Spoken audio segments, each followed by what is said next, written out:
It's spring and you want to hike, bike, hit up the farmer's market, but the last thing you want to do on a warm, sunny morning is clean house. That's where Greenland Pro Cleaning comes in. They're eco-friendly, allergy-friendly, and locally owned in Asheville. Listeners of The Overlook get a free upholstery and refrigerator cleaning upgrade with their first booking. Just use the code PODCAST at checkout. Make the most of your time this spring and visit greenlandprocleaning.com/overlook. I am a maker, a builder, a baker, although sometimes my messes are all that you'll find. I'll tell a story, both true and allegory. Oh, the process is precious, so it takes up all my time.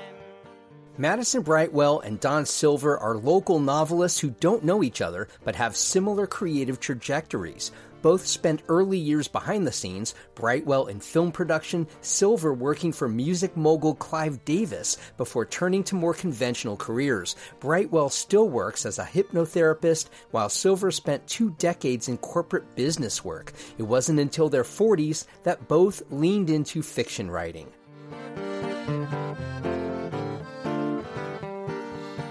This is The Overlook with Matt Peiken, a podcast about the news, arts, issues, and trends of Asheville, North Carolina. Today, Madison Brightwell and Don Silver are published novelists with new books. Silver's new generation-spanning coming-of-age title is called Scorched. Our talk is the second half of today's episode. Brightwell's new book, Under the Redbud Tree, has a teenage girl heroine and blends fantasy with a certain realism people in Western North Carolina should find familiar.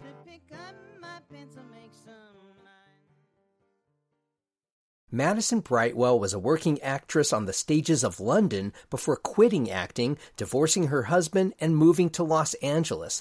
That topic started our conversation. I like to always do things different from anybody else. That's just the way I am. So I said, I don't want to be this cliche that moves to LA as an actress. But oddly enough, I moved there when I was, not to give too much away, but I was on the cusp of 40.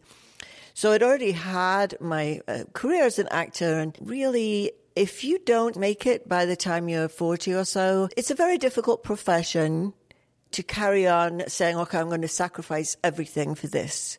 You never have any money, you can never go anywhere because you're always waiting for your big break. And I had gotten to that point where I'm like, okay, I just want to do something where I can make a decent salary and have a life, basically. Yeah, so many people reach that fork in the road. Am I going to be artistically/creatively satisfied? Right. Or, and it's a shame it can't be an and. It's an or, am I going to earn a stable living? Exactly. So you moved to LA with your husband, and what did you think you were... I actually didn't move with my husband. I moved on my own. So it's a big life pivot then. Big, huge life pivot. Yeah, I was, as I say, on the cusp of 40, and I was just like, I'm done. I'd actually just gotten divorced from my first husband, and I wanted to make this big shift in my life. I had, in fact, moved to the other side of the camera already 3 years before that, and I was producing medical training videos, which I loved. I loved doing that. I had no regrets at all about quitting acting. So I moved to LA more as a person working in film and TV from the other side. I did get work in television and then subsequently in film. So that was great. I had a great time. So worked in TV, worked in film, in development, things like that. And I ended up going back to acting briefly, but it was really nice because now I didn't have to worry about it being my bread and butter job. And that makes a huge difference. So now, as I think you probably know, I've done quite a lot of acting here in Asheville, and I still love acting, and I love doing it as a sideline. Yeah, but you made the pivot not only deciding professionally I'm going to move away from that, but you also were extricating yourself from a marriage and extricating yourself from a country. And yeah, you got it. And so you had really big shift when you decided to move to Los Angeles. Mm-hmm. And what did you think you were going to do when you were in LA? Yes, that's a great question. I'm like that. When I make a decision, I just go for it. And I basically just bought a one-way ticket and had a suitcase and arrived on the doorstep of a friend who had offered me a room. I didn't have a job or anything. So it was a big leap of faith. but it really paid off. Basically, I'd fallen in love with LA because of the weather. You might think that's a little flippant, but it's really not. Heck, that's why so many retirees move to Florida. Exactly. I can't stand all that rain in England. I can't deal with it. And it just rains all the time. It's like Seattle, but year round. And I'm a sunshine person. Is that when you got to LA, is that when you decided to become a therapist? No, actually that happened a lot later. That was another huge shift. Yeah, my life's been kind of like that, big shift after big shift. So I moved to LA. I was still working in entertainment for, a long time, about 10 years or so. And as I say, I loved it, but I found that even working on that side of the camera, it's a little erratic. You can't really rely on anything. Yeah, it's real project to project based. Project to project, yes. And there's no feeling of continuity or stability. Plus, now I'm on the cusp of 50, so I'm looking for more of a meaningful existence, right? I'm looking to say I'm doing something that gives back and that provides something positive in terms of a contribution. And as soon as I discovered therapy, I knew it was perfect for me. I should have always been a therapist. It's just what I do anyway in my personal life. People confide in me all the time. I'm one of those people. I started off as a hypnotherapist. The reason being my friend was also an actress / hypnotherapist.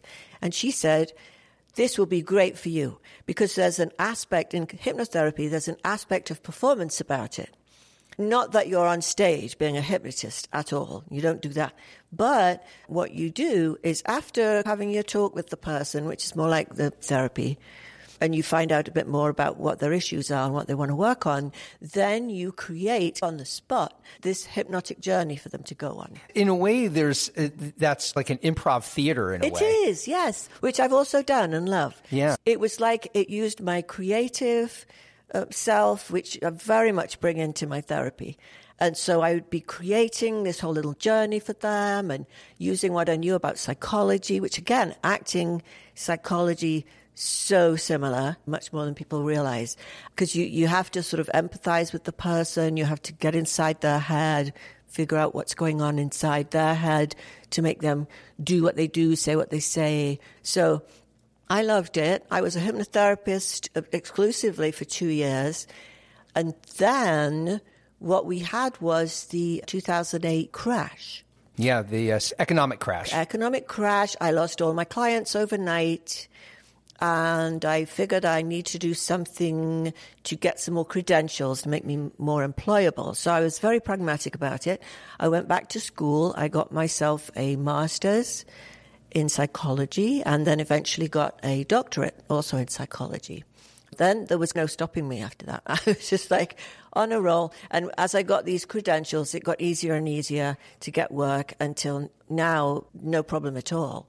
And that's nice. And you're still doing that work. Yeah. So I can see how potentially all of these would be breadcrumbs en route to becoming a writer. Exactly. When you were talking about building a story, developing a story through hypnotherapy, your client's story, I imagine that's not too far removed from how you do so in your writing. I'm wondering, were you doing any fiction writing? Oh, yeah. You were, even when you were, even pre-therapy, you were. Actually, my very first book that I ever wrote, I started in 1986. And I started writing it as therapy for me because I had just had a very bad breakup, as we all do one of these times. I wrote it as therapy, and it's basically...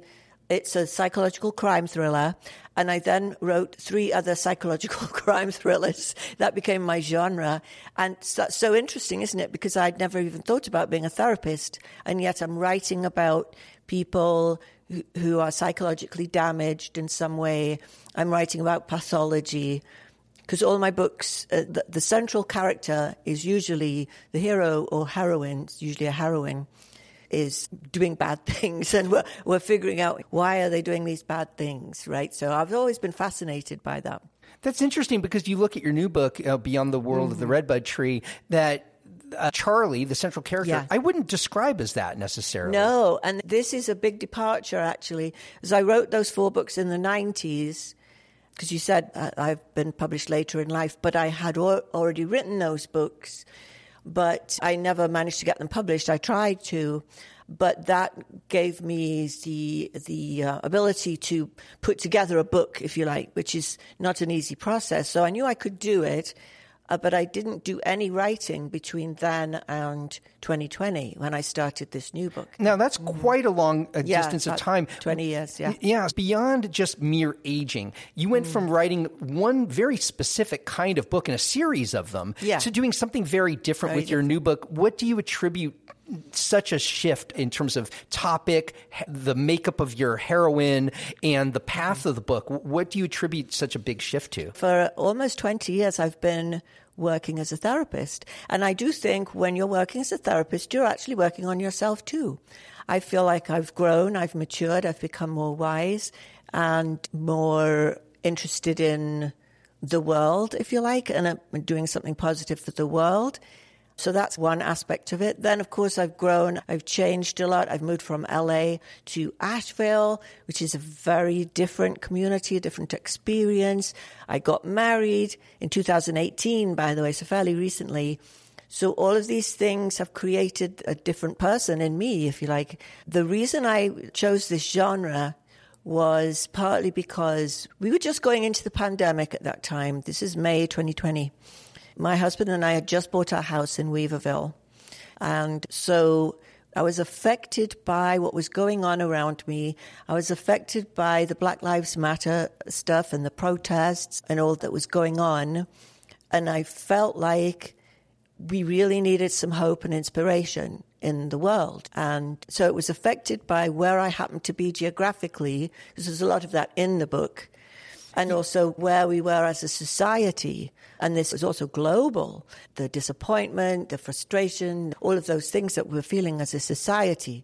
I remember saying to my husband at that time, wouldn't it be great if we could discover a parallel universe where different choices had been made and where we found ourselves at a different flexion point in society, where the society was better, where we actually lived together in harmony, where things were more just and fair and all those things. And he said, great idea, you've got to write this book. He was very encouraging. And he said, people need this book, he said. And so I kept writing it. It took me about 2 years to get to the point where I felt like it was ready. Then got it published. It's interesting. You're talking about the elements that led to writing this book, and it's set in, or I guess in Cherokee, right? Yeah, well, it's set in Weaverville. The main character lives in Weaverville. It's called Weaverton in the book. The Cherokee connection, it's really interesting, actually, now that you mention it. When I decided to write the book, I said, I'm going to do something completely from my imagination. I don't want people coming at me and going, oh, you got that wrong, you didn't research that. So I said, in order to avoid that happening, I just take it from my imagination. It's a fantasy book, so there is no wrong or right. So I get to write anything I want. I wrote this society that I thought... The Kahazi, that I thought, and I made up that word completely. It's not a real word. But I want to pause you for a second, because you can read into this that it would be inspired by Native American tribes. Well, yeah. Right? The really interesting thing is that after I wrote the book, I visited Cherokee, the town. I went round the Oconaluftee village and did the little tour and heard about all the Native American, specifically Cherokee customs.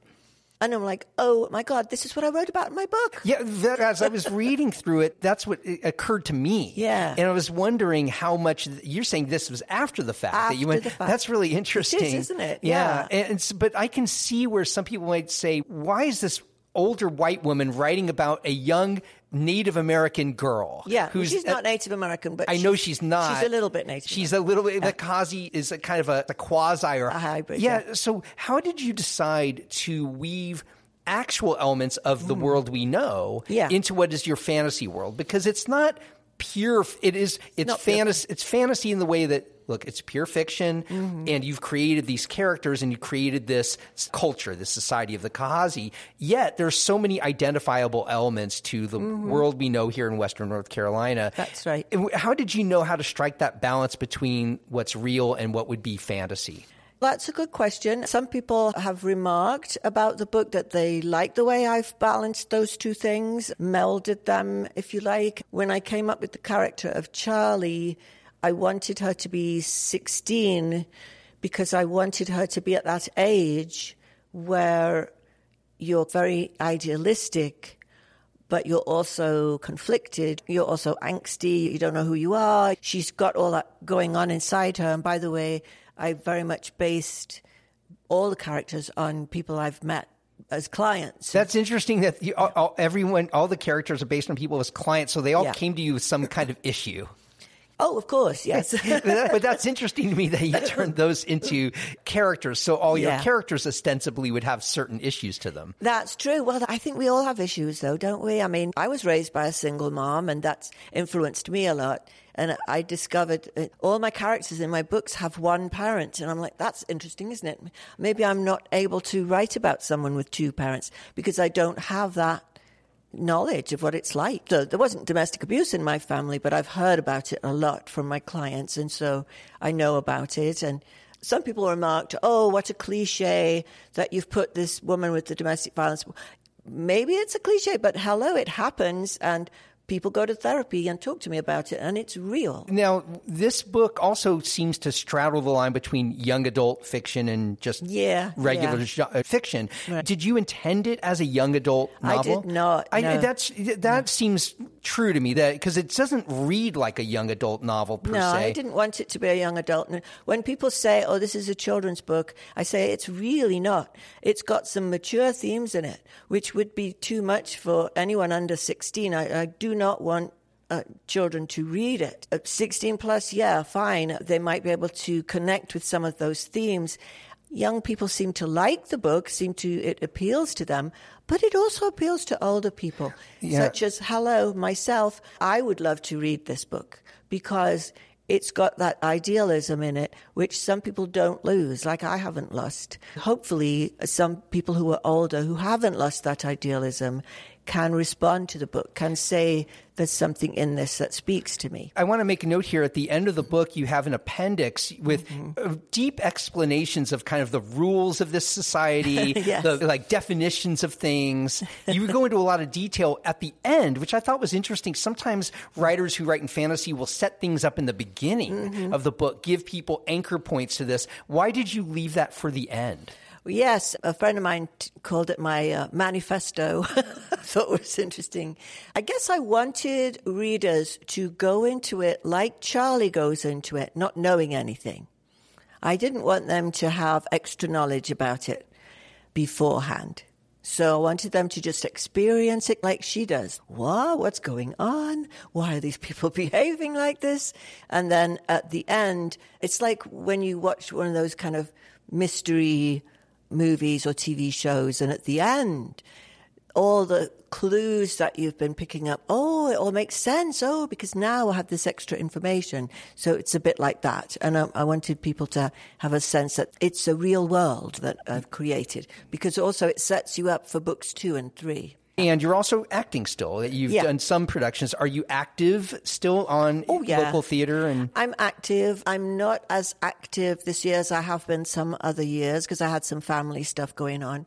But I do plan to be doing some things. I have been cast in a show at the Heart. I'll be doing The Mousetrap there in October. And so the path of Charlie and the Kazi will keep you going in a literary sense for at least a couple of novels going forward. Yes, I'm planning it to be a trilogy. And as I say, the second book, I have written the first draft, so I do know what's going to happen. So it's 10 years on, I can tell you that. It's Charlie, aged now 26, having grown up into an adult. That's why it's not a YA book. And she has some more adventures, shall we say. Madison Brightwell's newest book is titled Under the Redbud Tree, and you can see Madison on stage in the one-woman show Shirley Valentine at 35 Below at Asheville Community Theater. Performances run June 6th through 16th. After this short break, my conversation with Asheville author Dawn Silver.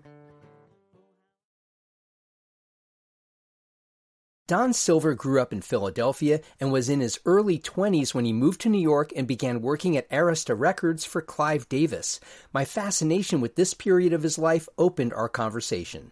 Clive was a very charismatic and super intelligent guy and a really good music man. Very commercial ears, he would have said or called it.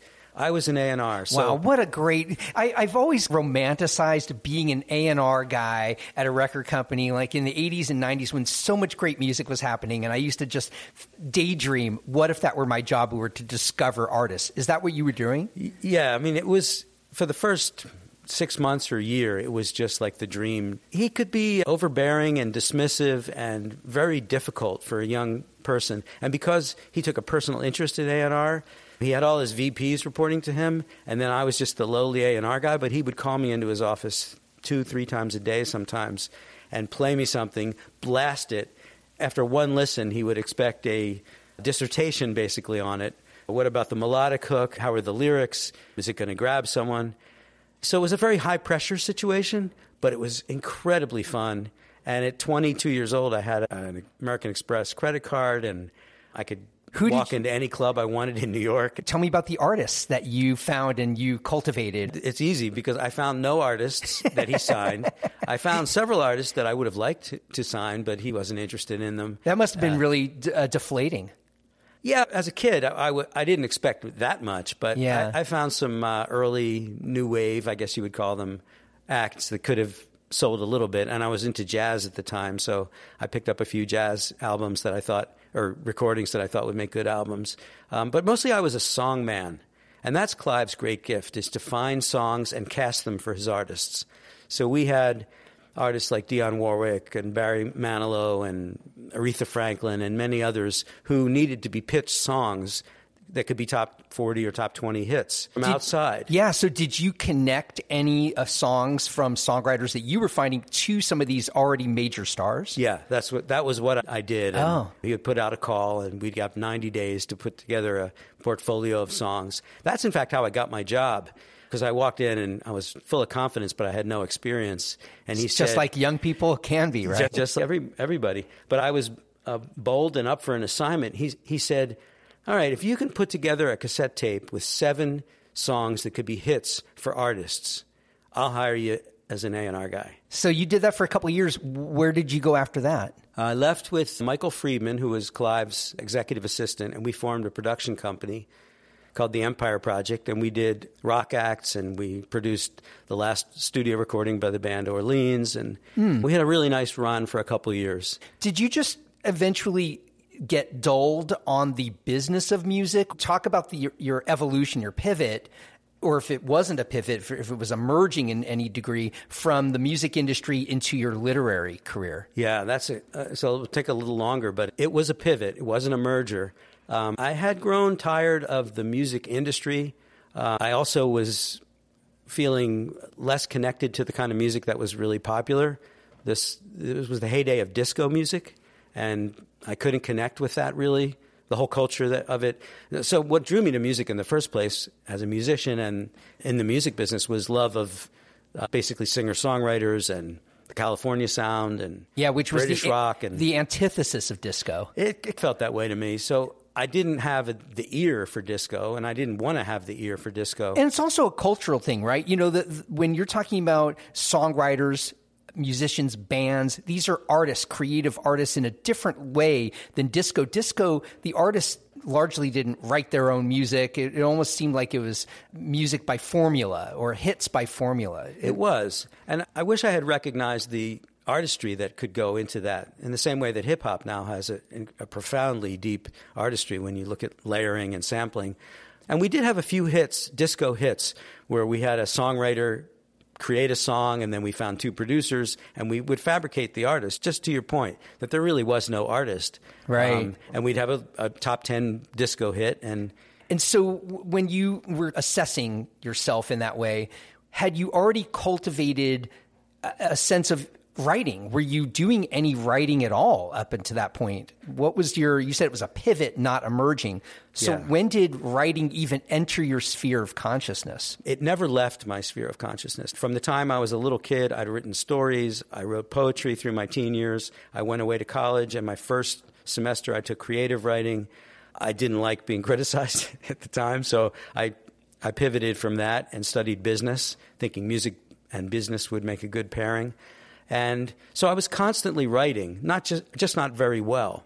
It sounds like you had a very pragmatic approach to your life in a certain way. You liked music and you played music, but you were approaching it from a business standpoint, and this is how you were going to make your way professionally. And when that didn't gel in the way, or at least it didn't last, wasn't sustaining you in the way you had thought, writing, I would think, where's the pragmatism in that, in creative writing, that for every writer who does happen to get an agent and even fewer who get a publisher, there are dozens and dozens, scores and scores who don't. Right. So am I correct in saying that you always had a pragmatic approach, and when you pivoted to writing in a more concerted way, that, oh, wow, what am I going to do for a living? Yeah, that's really well put. If you're looking for a pragmatic aspect of writing, you're going to look for a long time and not find anything. So I pivoted from writing to music to business, then music business. I pivoted completely out of music and into straight up business. And I did almost 20 years of corporate business work. In what capacities? I worked for a manufacturing company of ventilation equipment in Pennsylvania, which was a family business. Yeah. And I did almost every job you could possibly do in one of those. And then in 1997, we sold the company, and I went back and got an MFA in writing from Bennington. And that's when I pivoted into writing full-time. So you already had known what stability was in the corporate world. Why did you go back and get an MFA and dive into that? Because you said you were always writing. Writing never left you. Did you think, I am going to take a risk in terms of making this work as a career? Or did you think, I'm just going to get another corporate job and write on the side? I became a little less pragmatic and more interested in doing something I loved. So I was in my 40s, early 40s, and I was tired of doing things I didn't like. And I always loved writing, and I wasn't really very good at it. I just kept doing it. Now, that even itself says something about you. Now, did you know you weren't good at it? No. Okay, because when we know we don't have a certain skill set or acumen for it, I would imagine it'd be so much more psychologically challenging to say, I'm going to dive in and get an MFA anyway. But you didn't realize that. When did you know you weren't good at it? More after this.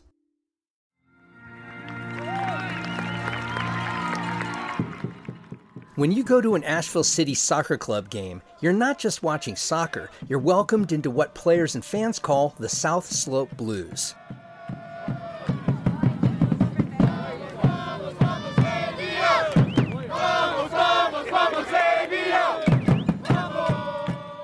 The South Slope Blues, they're amazing. This is the coach of the women's team, Brooke Bingham. The atmosphere is what makes Asheville City Soccer so great. Longtime player Laura Greb. We have the most dedicated fans. We have our South Slope Blues. They post up in the corner of the field every game. They've got their drums, they've got their smoke, they've got their loud voices. You can hear them for miles. Elite men and women players from throughout North Carolina team up in Asheville for a 2-month season against other aspiring pros from all over the Southeast. Home games this season begin May 18th at Greenwood Field on the UNC Asheville campus. For details, tickets, and your first steps into the South Slope Blues, visit Asheville City Soccer Club at ashevillecitysc.com.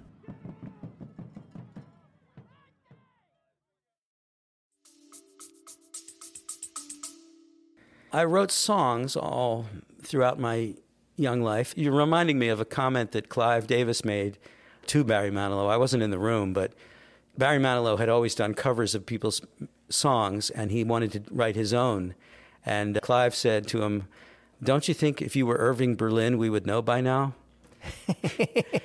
And which gives you a little sense of Clive's acerbic wit. What a true statement. Yeah, I mean, it's kind of, I internalized that, And I'd written songs, and I'd written poems and stories, and I'd shown them to people.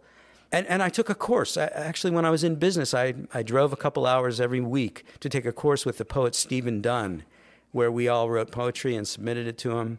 And he was kind enough to tell me that these are not that good. Gosh, so you didn't have much validation as a poet. You didn't have much validation as a writer at that point. What changed for you, at least in terms of your literary work? Was it while you were at Bennington or afterward that you had these aha moments and broke through creatively in a way that maybe you hadn't previously? No, just to give you an idea of the progress, the slow progress here, Bennington was the first time in my life I could actually say to someone, I'm a writer, that I had the confidence to say, that's what I do.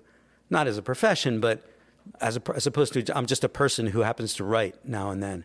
So my confidence was not high really until my book got picked up by an agent and sold to a publisher, my first novel. You didn't get into this really in a concerted way until your 40s.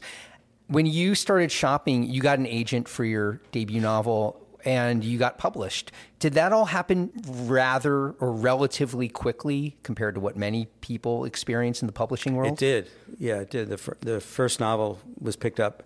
I think I sent 4 manuscripts out to agents whose writers' novels I admired. And one of them called me and she said, I just flew to London. I just read most of your book. And unless the ending sucks, I think I can sell this. You found a publisher pretty quickly and you had some pretty good reviews. Yeah. The New York Times did a small review of your book, right? Right. Yep. Did it sell well? It didn't sell well. I had gotten a big advance. The key to all this is my agent. I lucked out and got an incredibly powerful agent named Binky Urban, who represented Cormac McCarthy and many other huge writers. Binky read your manuscript on the plane? Yeah. Think about the number of manuscripts that this person could be reading and they get submitted. That's really astounding. It is. I totally lucked out because from that moment on, it was all the Binky show. She knew the publisher who picked it up. She probably knew the New York Times reviewer. All these doors opened. Is she still your agent? No. It was a transactional relationship. If you just get one what novel? I mean. Like, I went up to New York to see her. I think she was mystified. Why would you come see me? It wasn't that kind of thing. And she said, the best thing you can do is go home and write your next novel. Don't be calling me and asking you how things are going and so forth. She's really direct. Like a Clive Davis of the agent world. To me, I was in the same 10-block area, and I felt like, oh, yeah, I know this drill. So the book came out. We talked a few times afterwards. It didn't sell through or whatever the wording is. And then I wrote another book, and I sent it to her, and she said, I'm not handling fiction anymore. I didn't send the book to her. I sent her an email just saying, I finished a new book. She said, I'm not handling fiction anymore. Boy, had you sent your debut book to her after she wasn't doing fiction anymore, that would have... The world of publishing changed so dramatically since 2003 when I first debuted. Yeah. It's radically different. The second book was not Scorched, right? No, there was a book in between that's never seen the light of day. Right. How hard is that? So, you have some success, at least with this great agent. You get good reviews. Sales weren't happening, but okay, it's your debut novel. That's a great foundation. And then to have nothing happen with your second book, it wasn't picked up. What did that do for you psychologically and spiritually? I was here in Asheville at the time. I'd been doing writing and I'd been familiar with art and artists' lives for many years. It was disappointing, but it didn't cut to my identity at the time. I just felt like I'd wasted a lot of time. So you were prepared to put that book on the shelf and then start what turned out to be Scorched. What was the key to you being able to, I guess, say, okay, that was... if not, I'm not putting words in your mouth, a waste of time, but it didn't go anywhere. How did you prepare yourself and put yourself in the place to work on the next book? The caveat to all this is that I was making money or had money through other sources. If you're doing writing for a living, which God bless you if you are, because it's a tough way. But the other thing is something that writing teachers have told writers all for many years, which is kill your babies.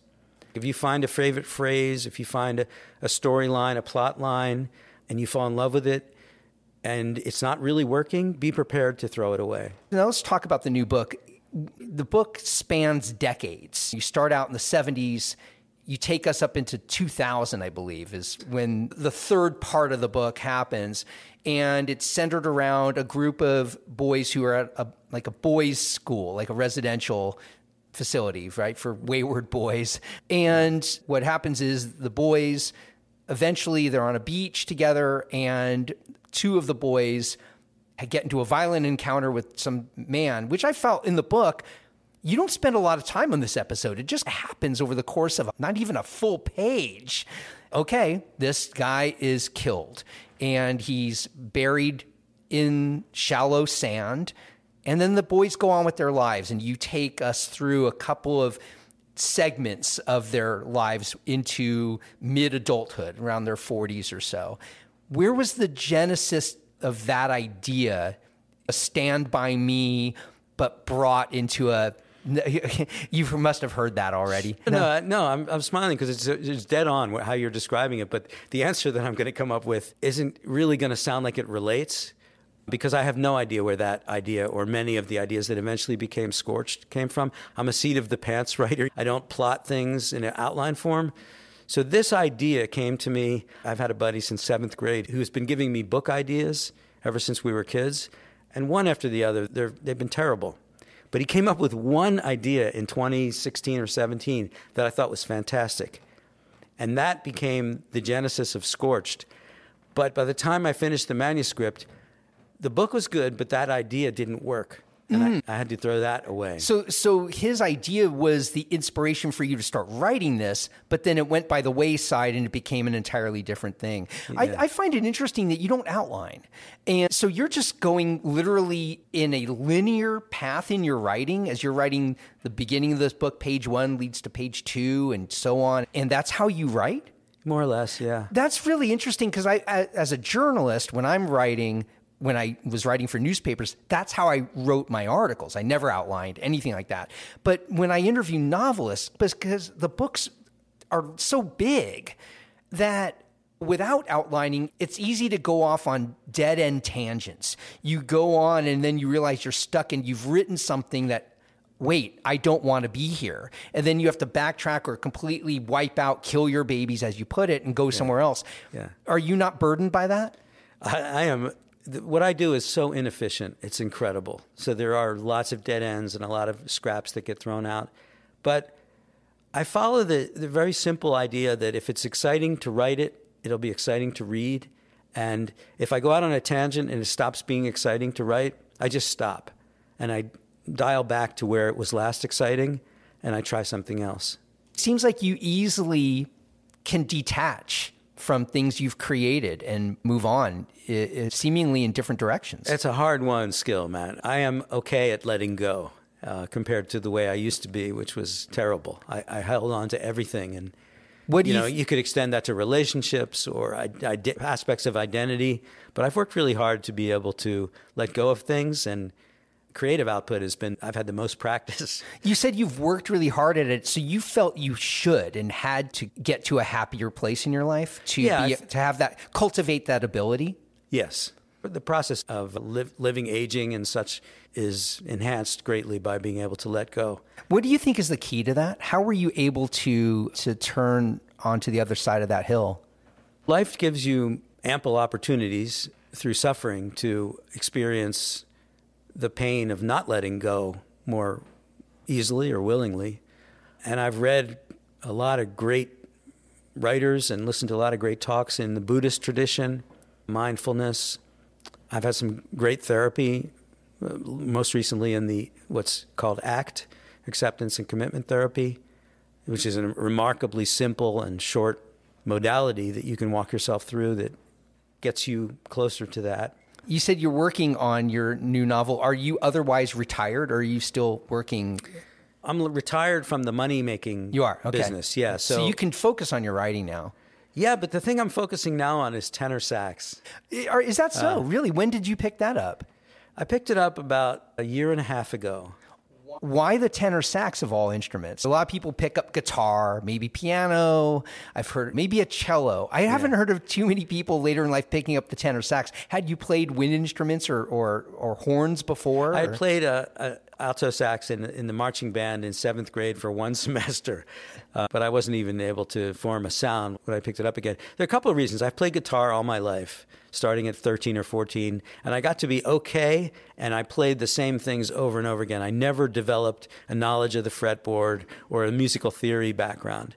And then I have since shifted in my musical listening to jazz, and I love the sound, the tone, the phrasing of saxophones, and I could never understand jazz solos from a structural point of view, but I aspired to play them. Do you have an aim to play publicly and go to jazz jam nights around here? Or? I would do that if I was ever good enough, but right now it's just me in my writing studio. And also it's a nice offset to writing because notes, you put them out in the air and they decay. They have a natural decay. And you don't have to review the thing you played yesterday because the air is clear. Whereas in writing, and this can be hugely exhausting when you do it as inefficiently as I have, you have to face the thing you wrote yesterday and edit or amend it. And I'm really enjoying the aspect of music that frees you from that.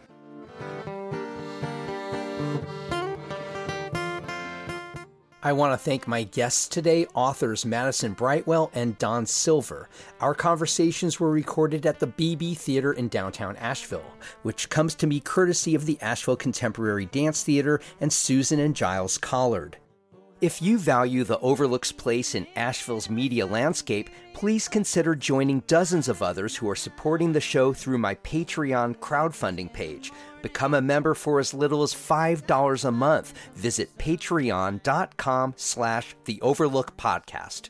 Our First Look newsletter gives you just a handful of daily headlines from around the local media landscape to get you on your morning. We also have a weekly newsletter devoted to all things The Overlook that hits you every Friday. Both are free and available at podavl.com/newsletter. The theme song for The Overlook, Maker's Song, comes to us courtesy of the Asheville duo The Resonant Rogues. The Overlook is a production of Podcast Asheville. New episodes come out every Monday, Wednesday, and Friday wherever you get your podcasts. You can find us on any social media channel at AVL Overlook. And I'll see you on the next episode of The Overlook with Matt Peiken.